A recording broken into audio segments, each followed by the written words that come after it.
sword hung from a metal clip down the left side of his saddle horn. "Yes, it is them," Sandoval called down to him in English as good as any Thorne was used to hearing. "There is one rider following them, less than a mile behind." He swung a big Swiss rifle from his shoulder by its strap and began to make adjustments on its raised sights as he judged the wind, the sway of the pine, and the slant of the afternoon sunlight. "I had a hunch there would be someone on their trail," Thorne said. Uncrossing his wrists from his saddle horn and adjusting the reins in his hands, he murmured to himself, "A lawman, I have no doubt." "Yes," said Sandoval. "It's the ranger, the one who wears the grey sombrero." "The ranger. Of course," Thorne said under his breath. He paused only for a second, then called up to Sandoval in a resolved tone, "He'll have to be reckoned with." He turned his horse to the thin trail reaching down the hillside to the main trail. "You know what to do. Carry on." Without looking down from his swaying perch, Sandoval only nodded as he wrapped his left forearm into the leather rifle strap and raised the butt into the pocket in his right shoulder. Yes, he knew what to do, he reminded himself. He relaxed over against the trunk of the pine and let his body take on the tree's back-and-forth rhythm.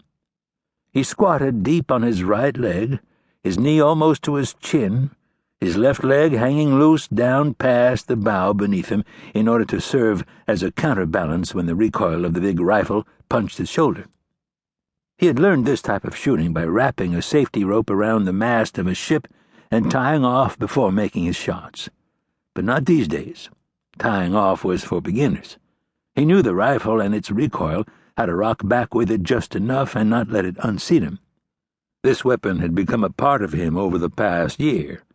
It was not his first long-range rifle. He had equally given service to the Spencer tin-plated carbine and the Springfield trapdoor rifle over the years, but he had come to know the feel and force of the big Swiss Husqvarna precision rifle as he knew his own heartbeat.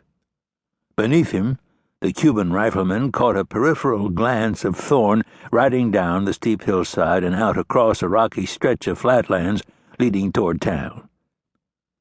Sandoval pinned the rifle against the tree trunk with his knee and raised the telescope to his eye for another look before his shooting began.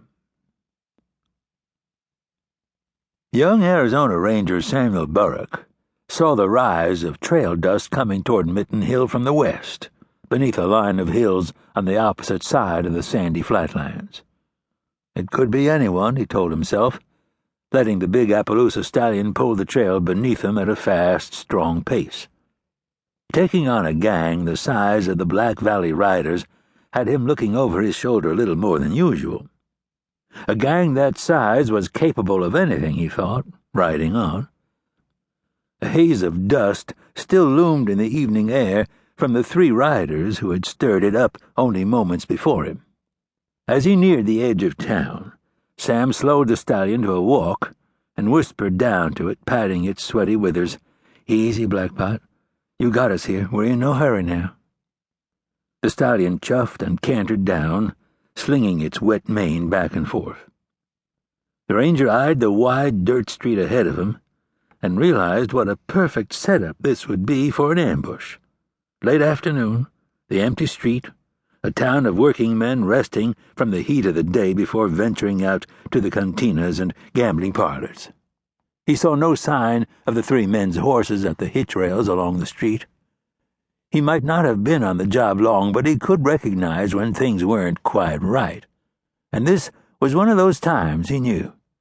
Yet in spite of a nagging feeling in the pit of his stomach, he proceeded on, keeping the stallion at a walk rather than stopping altogether and tipping his hand. In preparation, he slid his Winchester rifle from its saddle boot and carried it in his left hand, his thumb over the hammer, his finger inside the trigger guard. Let the play begin, he told himself, feeling the prickly sensation of being watched down the length of a gun barrel as he glanced along either side of the street.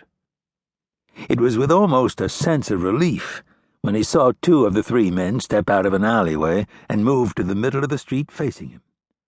But the appearance of